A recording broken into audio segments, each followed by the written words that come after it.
बिस्मिल्लाहिर्रहमानिर्रहीम अस्सलाम वालेकुम एवरीवन। उम्मीद करता हूँ आप सब खैरियत से होंगे। हमारा आज का टॉपिक है ग्रामेटिकल एनालिसिस ऑफ डिस्कोर्स का एक टॉपिक थीम एंड ड्रीम।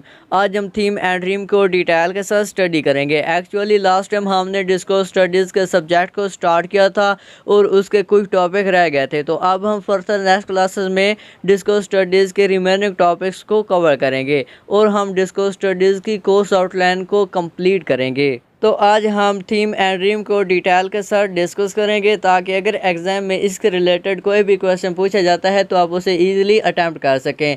और अच्छी बात यह है कि हमारे क्लास में उसके नोट्स भी प्रोवाइड करते हैं ताकि आप उन्हें इजीली प्रिपेयर कर सकें। तो टाइम को वेस्ट किए बगैर स्टार्ट करते हैं। सबसे पहले है theme.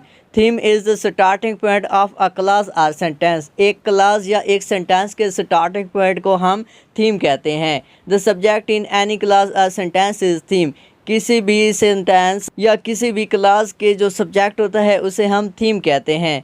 The theme usually comes at the beginning of the sentence. किसी भी सेंटेंस के बिगनिंग में अक्सर थीम को यूज़ किया जाता है। What is being talked about. और हम थीम को इसलिए यूज़ करते हैं कि वो सेंटेंस जो है या क्लास जो है उसमें जो बात कही जा रही है वो किसके बारे में है। और अगर हम सेंटेंस स्ट्रक्चर की बात करें तो एक सेंटेंस के 3 पार्ट होते हैं। सबसे फर्स्ट वो होता है सब्जेक्ट, उसके बाद होता है वर्ब और लास्ट के ऊपर होता है ऑब्जेक्ट। तो सब्जेक्ट जो होता है ये फर्स्ट पार्ट होता है, उसके बाद ऑब्जेक्ट और वर्ब जो होते हैं ये सेकंड पार्ट होते हैं। इन्हें हम प्रेडिकेट भी कहते हैं। और ये जो प्रेडिकेट होता है ये हमें सब्जेक्ट के बारे में बताता है। ये हमें बताता है कि इस सेंटेंस में सब्जेक्ट के बारे में क्या बात कही गई है। तो किसी भी क्लास या किसी भी सेंटेंस का जो सब्जेक्ट होगा उसे हम थीम कहेंगे। और इसके बाद है rheme. What is being said about the subject और टॉपिक। किसी भी सब्जेक्ट या किसी भी टॉपिक या किसी भी थीम के बारे में क्या कहा गया है, इसे हम रीम कहते हैं। The rest of the message in which the theme is developed is the rheme. वो कहते हैं कि वो रेस्ट ऑफ द मैसेज यानी कि वो बाकी पार्ट या remaining part of a sentence जिसमें थीम डेवलप होता है या थीम को डेवलप किया जाता है उसे हम रीम कहते हैं। यानी कि एक सेंटेंस होता है उसके 2 पार्ट होते हैं, एक होता है सब्जेक्ट, दूसरा होता है प्रेडिकेट।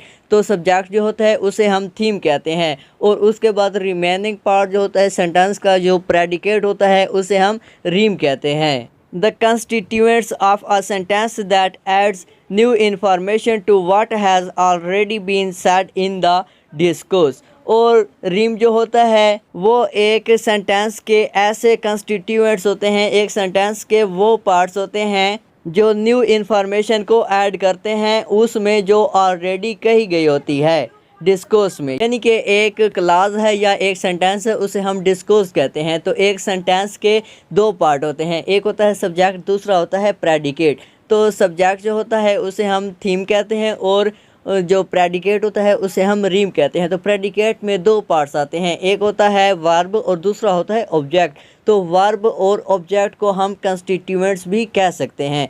तो वो कहते हैं कि ये जो रीम होता है ये एक सेंटेंस के ऐसे कंस्टिट्यूएंट्स होते हैं या ऐसे पार्ट्स होते हैं जो न्यू इन्फॉर्मेशन को ऐड करते हैं, यानी कि ये नई इन्फॉर्मेशन देते हैं, उसमें ऐड करते हैं जो ऑलरेडी अवेलेबल होती है। यानी कि जो सब्जेक्ट होता है वो ऑलरेडी अवेलेबल होता है, उसके बारे में इल्म होता है, तो उसमें न्यू इन्फॉर्मेशन को ऐड जो करते हैं उसे हम रीम कहते हैं।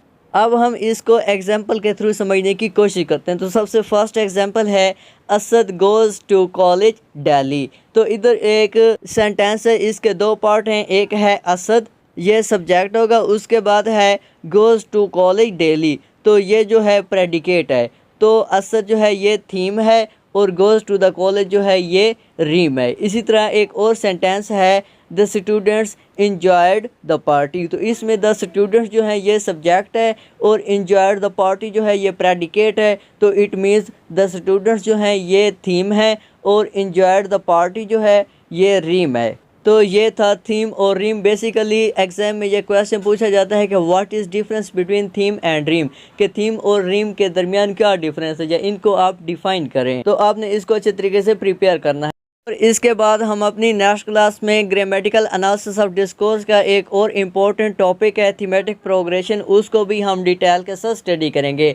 और थीमेटिक प्रोग्रेशन में यही थीम और रीम का यूज़ किया गया है, तो इसलिए थीमेटिक प्रोग्रेशन को समझने के लिए आपको थीम और रीम के बारे में जानना ज़रूरी है। तो इसलिए हमने पहले थीम एंड रीम को डिस्कस किया है, इसके बाद हम थीमेटिक प्रोग्रेशन को डिस्कस करेंगे। आई होप आपको अच्छे तरीके से समझ आ गई होगी। अगर फिर भी कोई क्वेश्चन हो या किसी पॉइंट की समझ ना हो तो आप कमेंट बॉक्स में पूछ सकते हैं।